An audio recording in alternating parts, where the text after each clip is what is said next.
Ang daming natulungan ni Tatay Digong sa mga Pilipinong mayroong kaso sa ibang bansa.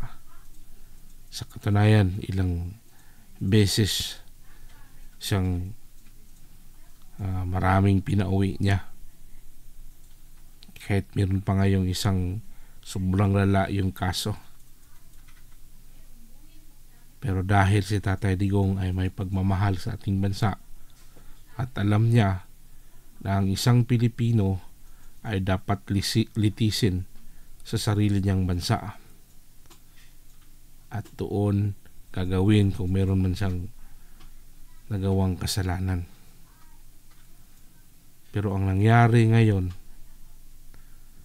ang isang mabuting tao, nagmamahal sa ating bansa,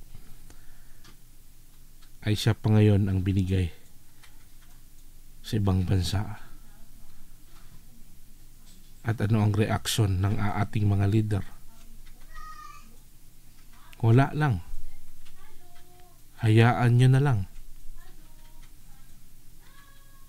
Ganyan ba ang leader ng Pilipinas? Ganon na lang ba kayo? Ganon ba yung pagpakita nyo? Wala na ba talaga kayong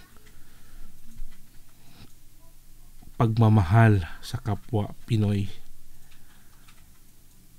Wala na ba talaga kayong kaluluwa para man lang makonsensya sa ginawa nyo? Wala lang talaga kayong pakialam sa ginawa ng isang Pilipinong wala namang kasalanan at tinapon nyo sa ibang bansa.